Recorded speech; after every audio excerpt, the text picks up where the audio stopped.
I found the note before I found the anger. A torn scrap of paper abandoned on our kitchen table between cold Christmas leftovers and my grandmother's shaking hands. We used your $8.500 for the family cruise. Take care of Grandma. V. No, sorry. No explanation. Just orders and an empty house where laughter should have been. They'd taken my savings, drained Grandma's card, and sailed off with a stranger I didn't even know was part of family. But what they didn't know was what I'd already started planning. Before I tell you what happened next, let me ask you something. Where are you watching from? And hit like and subscribe if you've ever been betrayed by the people who were supposed to protect you. If you've ever carried the weight for everyone else only to be left behind when it mattered, this story will feel painfully familiar. I didn't grow up in a home full of shouting. In my house, the cruelty was quiet, delivered through small choices, tiny omissions, and the way people looked past me like my presence was just convenient. My earliest memory of that truth came during Tyler's 8th birthday. The kitchen smelled like cheap pizza and melting frosting. Mom cut the cake without hesitation, corner piece for Tyler, thick middle slice for Chloe, the decorated one for Dad. She paused only when she reached me. We're running low. You don't mind a smaller one, right? You're my reasonable one. Even at 6, I knew reasonable meant less. That pattern followed me everywhere. In middle school, when I won first place at the science fair, I scanned the bleachers for my family. Tyler was laughing at his phone. Chloe posed for selfies. Dad chatted with a coworker, and Mom didn't even look up until I stood right in front of her. "Oh, good job, honey," she said, already turning back to Tyler. "Show your sister that clip." The moment was over before it began. I swallowed it like I always did. By high school, the roles in our family were fixed. Tyler was the man of the house, despite losing every job he touched. Chloe was sensitive, which meant she never faced consequences. Dad was trying, which excused everything from drinking to disappearing. And me, I was the one who filled the cracks. Quietly. Reliably. My first paycheck was taken before I'd even opened the envelope. "Just until we pay the gas bill," Mom said, sliding it out of my hand with a practiced smile. "We'll pay you back." They never did. When Chloe called crying about her car dying in a mall parking lot, I skipped buying my own textbooks to send her money. When Tyler nearly got fired for a client misunderstanding, Dad called me at 2 a.m. "You're the only stable one," he whispered. "Don't let your brother's life fall apart." And like a fool, I said yes. But the moment that should have opened my eyes came 3 years before the cruise. Mom's car had broken down, so I picked her up from work. She got into my passenger seat, clutching a folder stuffed with papers, timesheets, reimbursement forms, all marked up with whiteout and overwritten numbers. "If anyone from the office calls," she said, staring straight ahead, "tell them you picked me up from a client's house. Not here." "Mom, this looks like..." "Don't start," she snapped, then softened. "Please, Jordan. You're the only one I can trust." I covered for her. Of course I did. And the whole time I told myself these things were normal, that every family leaned on one person more than the others, that this was just my role. But everything shifted the year Grandpa died. At his funeral, held in a dim church basement that smelled like coffee and old hymnals, Mom took Grandma's hand and said, "You shouldn't stress about money anymore. Give me your login. I'll manage everything." Grandma hesitated, but grief makes people reach for security, even false security. She wrote her password on a sticky note and handed it over. Something knotted in my stomach, but I buried it. I didn't know then that this was the moment everything began to rot. After Grandpa died, things changed fast but quietly. Mom became in charge of Grandma's finances overnight. She started showing up with folders highlighting urgent expenses that somehow always aligned with Tyler's overdue car payment, or Chloe's need for new equipment to grow her brand. And Grandma trusted her. Of course she did. She'd trusted her for 50 years. I still tried to believe the best. Even when Grandma whispered, "My pension seems smaller this month," and Mom brushed it off with, "The government's cutting back, Mom. It's not your fault." But the truth was already there. I just wasn't ready to see it. Then came the family meeting a few weeks before Christmas. The living room smelled like cinnamon candles and cold takeout. Chloe complained about rent. Tyler pitched a business idea that sounded like the prologue to a lawsuit. Dad nodded through all of it with a beer in his hand. Finally, Mom turned to me. "We need a little financial help this year, 8 or 9,000. Just until after the holidays. I've already covered..." "You're the stable one," she cut in. Your siblings are struggling. Grandma's on fixed income. It has to be you. Grandma's eyes dropped. She knew what was coming the same way I did. And still I agreed. Conditioning is a powerful thing. I took out a personal loan. They promised a repayment plan. They promised a simple, quiet Christmas. They left the next morning for a cruise without a word. That was the first betrayal. The second came when I opened Grandma's old ledger. She kept every deposit recorded since 2016. The entries shifted halfway through that year, different handwriting, different pen. Mom's handwriting. The numbers didn't match the official statements. Some were erased and rewritten. Some months didn't add up at all. Why didn't you tell me I asked? Grandma stood in the doorway, robe tied tight around her small frame. Your mother said you work too much, she whispered. She said I shouldn't burden you. Hearing that felt like watching someone twist a knife slowly. The final crack came from something I had missed months earlier, a voicemail from Emma. I pressed play expecting something small, maybe a holiday message. Instead, her voice shook through the speaker. Jordan, I know Tyler would kill me for saying this, but they used your loan. They used Evelyn's card. Vanessa said you're too distracted to notice. I'm sorry. I just didn't know what else to do. Her voice broke at the end. Emma, who barely spoke above a whisper during family dinners, was the only one who tried to warn me. After that, every excuse I'd made for them disintegrated. And the final confirmation came through the one place none of them remembered existed: the shared cloud account. Old invoices, screenshots, chat backups, all stored automatically. I opened a deleted thread between Mom and Chloe. We'll use Jordan's loan. They never question anything. Grandma won't miss a few hundred. Make sure Tyler deletes that message. There it was. The truth, casual, deliberate, typed out in their own voices. My hands went cold. Not shaking, not angry, cold. Because suddenly everything aligned: the smaller pension deposits, the urgent bills, the shifts in handwriting, the never-ending emergencies. And for the first time, I wasn't confused. I was done. The morning after Christmas, the house felt wrong too. Still too clean, like someone had paused life mid-breath. Grandma slept in her recliner, the blanket slipping off her shoulder. I moved quietly, gathered the note, the receipts, my phone, and sat at the table. The first escalation came fast. When I opened Grandma's bank account, I expected one blow. Instead, I found months of withdrawals. Small at first, $40, $80, $120, then larger ones tied to places neither of us had visited. A boutique Chloe shopped at. A sports bar Tyler claimed he'd never step foot in again. A travel agency charge dated before the family meeting where they pretended to decide on the cruise. My chest tightened, not with shock, but clarity. This wasn't impulsive. This was organized. At noon, Grandma shuffled into the kitchen, eyes tracing the papers. They didn't mean they did, I said. They meant all of it. She didn't argue.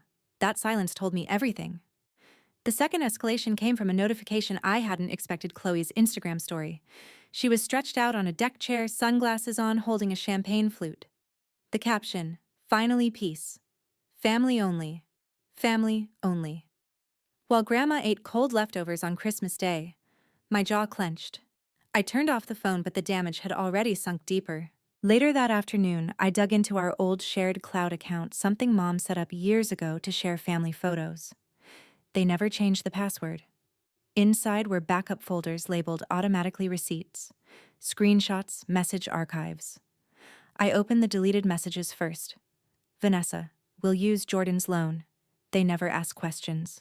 Chloe, make sure Tyler deletes that message. Tyler, Grandma didn't even notice last time. Chill. Each line was a clean slice. The third escalation hit harder. Buried deep in the cloud was the cruise invoice. Not just for Mom, Dad, Tyler, Chloe, and Emma, but for a sixth person, Samantha Ray. The brunette in Dad's photos. The co-worker. The same woman who once brought a pie to Grandma's birthday and called her Evelyn, like they'd been close for years. I printed the invoice and placed it in the center of the table. Grandma stared at that extra name, her fingers trembling. He told me she was from work, she whispered. Her voice cracked. That was the moment anger turned into purpose. The fourth escalation came that night, quietly, almost timidly, through a voicemail I'd missed months earlier. Emma's voice shaking: Jordan, I shouldn't be saying this, but they're using your loan. They used Evelyn's card too. Vanessa said you're too distracted to notice. I'm sorry, I didn't know how to tell you. It wasn't just information, it was confession. Proof from the one person in that family who still had a conscience. The final escalation of the day came from something even smaller, a Google Drive folder Tyler forgot to delete. Inside was a spreadsheet of his business expenses, most of which matched the withdrawals from Grandma's account. It was all there. In their own handwriting, passwords, emails, screenshots. By the time the sun went down, the kitchen wasn't a kitchen anymore. It was a crime scene. Neat piles of evidence, each one stacked on top of the last, forming a structure so solid even they couldn't talk their way around it. I felt something shift inside me, not rage, not grief. Precision. For the first time, I wasn't trying to understand them. I was building a case. And when my phone lit up with Madison's name, the lawyer I'd driven months before, I knew the escalation wasn't ending. It was just beginning. When Madison picked up my call, her voice sliced through the haze I'd been drowning in. Jordan, tell me exactly what you found. I laid everything out. Withdrawals, invoices, deleted messages, Emma's voicemail, Samantha's name on the cruise booking. She didn't interrupt once. When I finished, she exhaled slowly. This isn't confusion, she said. This is elder financial abuse and coordinated theft. Don't confront them now. People like this confess more when they think they're still in control. Her certainty steadied me. The escalation wasn't emotional anymore. It was strategic. That night, I opened Grandma's ledger again. The page from the year Grandpa died had been rewritten, whole lines scraped off, numbers rewritten in Mom's handwriting. Dates altered, deposits reduced. The ink pressed harder on certain entries, like she'd been rushing before Grandma noticed. I didn't need Madison to tell me what it meant. Mom didn't start stealing this year. She'd been doing it since the day Grandma became a widow. That realization hardened something inside me. The next morning, the fifth escalation hit. Snowstorm winds hammered the siding. The house shook. And Grandma looked exhausted, older than I'd ever seen her. Your mother said I shouldn't burden you, she whispered. Said you were already doing too much. It wasn't just about money anymore. It was control, isolation, manipulation. And I finally let myself feel the truth. They hadn't taken advantage of a situation. They had engineered it. While Grandma napped, I gathered everything: screenshots, bank PDFs, the invoice with Samantha's name, Emma's voicemail, the ledger photos, the cloud backups. I saved them across 3 locations: my laptop, an external drive, and a second drive I hid inside the lining of Grandma's old winter coat. If the house burned down, I'd still have everything. Around noon, I checked the Reed family group chat again. Still nothing. But Tyler had just posted a selfie from the cruise deck, flexing with a drink in hand. Good people deserve good things. Haters stay pressed. Haters. The person who paid his debts. The person who covered for him at work. The person he called every time he needed saving. The more I read, the colder I became. That night, the 6th escalation surfaced by accident. I was cleaning the living room, unplugging the dying Christmas lights, when I noticed the doorbell camera blinking. Grandma had turned it on the morning they left. The footage showed all of them dragging suitcases, laughing. And then Vanessa adjusting her scarf, saying, "Mom will be fine. Jordan will take care of you. That's what they're for." That line, not said in anger, but in casual certainty, hit harder than anything else I'd uncovered. In her eyes, I wasn't family. I was a function. I replayed it 3 times. It never hurt less, but the last escalation came quietly, almost gentle. Madison emailed me a file, an internal memo from Mom's workplace detailing irregularities, altered timesheets, suspicious expenses, reimbursements flagged. She hadn't been caught, but she'd been monitored. A pattern, a skill set, a motive. Mom didn't manipulate finances because she was overwhelmed. She did it because she was good at it. When I closed the email, something in me locked into place, calm, cold, final. I looked around the living room, the empty stockings, the flickering tree, the abandoned mugs. None of it felt like home anymore. This wasn't a family problem. It was a case. And I wasn't the reasonable one anymore.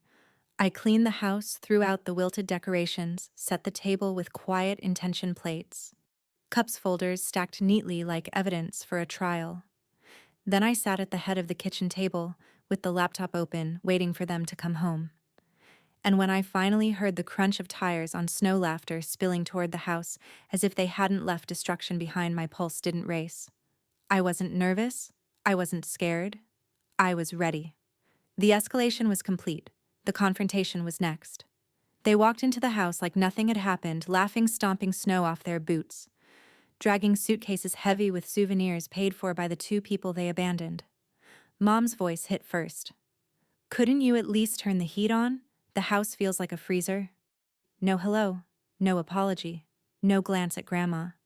Chloe dropped her pink suitcase with a thud. God, it's depressing in here.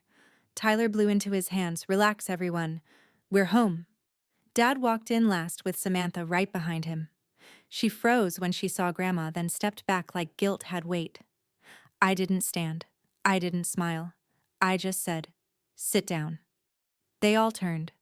Something in my tone made them obey. Chairs scraped across the floor as they took their places around the table. Grandma sat at the far end, hands folded tightly. I turned the laptop toward them. Rows of withdrawals filled the screen. Dad squinted. What is this release? I said. Itemized. Tyler snorted. Jordan, don't be ridiculous. Sid, I repeated. He did. I clicked to the next page, screenshots of chats they thought they deleted. Vanessa, we'll use Jordan's loan. They never question anything. Chloe, Grandma won't miss a few hundred. Tyler, just delete that message, idiot. Their expressions shifted one by one, confusion, then recognition, then fear. Mom leaned forward. This is out of context. I ignored her and pressed play on Emma's voice note. Her shaking voice filled the room. They used your loan. They used Evelyn's card. Vanessa said you wouldn't notice. Tyler shot up. You recorded my wife. She recorded it, I said. Because she was scared. Grandma's voice broke in low, but sharp. Family doesn't steal from each other. Silence punched the air flat. I clicked again. The doorbell footage played Mom adjusting her scarf. Chloe laughing, Tyler dragging luggage, Dad smiling beside Samantha. And Vanessa's voice, clear as a confession. Jordan will take care of you, Mom. That's what they're for. Mom's face drained. That's... My phone buzzed. Madison calling. Perfect timing. I put her on speaker. Jordan, is everyone there? Yes. She didn't soften her tone. My name is Madison Cole. I've reviewed the documents. What I see is elder financial abuse and coordinated theft. Restitution must be made within 48 hours. If not, we file. Chloe gasped. Dad swore under his breath. Tyler pointed at me. You're destroying this family. No, I said quietly. You did that. I'm just stopping it. Mom slammed her palm on the table. You ungrateful. That's when Grandma stood. Her voice didn't shake. Not this time. Enough, she said. Then she looked at each of them, her children, her disappointments. Get out, Mother, don't out, she repeated. Come back only when you return what you took. No one argued after that. Not really. They left in fragments, confused, angry, muttering, slamming doors because slamming was easier than facing themselves. And when the last door finally shut, the house didn't feel empty. It felt clean. The house stayed quiet long after they were gone. Not the uneasy silence from before, this one felt earned. A stillness with weight. Grandma lowered herself into her recliner, her hands trembling just enough for me to see how much she'd been holding in. You did what I never could, she whispered. I didn't answer. I wasn't proud. I wasn't relieved. I just felt awake. I went back to the kitchen table. The evidence sat exactly where I'd left it, pages of transaction screenshots, the cruise invoice with Samantha's name, Emma's voicemail transcribed word for word. For days, these papers felt like accusations. Now they felt like leverage. My laptop pinged. An email from Madison. Subject: everything is ready. Just say when. Attached was the formal complaint, fully drafted exhibits labeled statements organized chronologically. All it needed was my approval, and one click. Beneath it, she wrote, They thought leaving you behind made you powerless. They were wrong. I leaned back, feeling the truth of it settle into my bones. For years, they'd trained me to stay quiet, stay useful, stay small. But the moment they stole from Grandma, abandoned her on Christmas, and posted their family-only vacation, they gave me something I'd never had before. A reason to stop protecting them. Outside, snow kept falling, covering the driveway in a clean white sheet. I thought about Tyler's smug captions, Chloe's champagne selfies, Mom's voice telling Grandma I would take care of her. I thought about all the times I'd said yes because I didn't know how to say no. That person didn't exist anymore. I closed the laptop gently, as if sealing a plan inside it, and slipped the external drive into the hidden pocket of Grandma's old winter coat. If they tried to twist the story, erase evidence, or pretend this was a misunderstanding, I had everything preserved in triplicate. This wasn't revenge. Not yet. This was positioning, and they hadn't even realized the next move was no longer theirs. If any part of this story hit a nerve, you're not alone. A lot of us grew up carrying weight that was never ours to hold. So before you click away, tell me where you're watching from. And if you've ever felt like the outsider in your own family, hit like, subscribe, and share your story in the comments. I read every single one. This chapter is over. But trust me, the story isn't. Not when people like mine still think they can rewrite the truth. Stay tuned.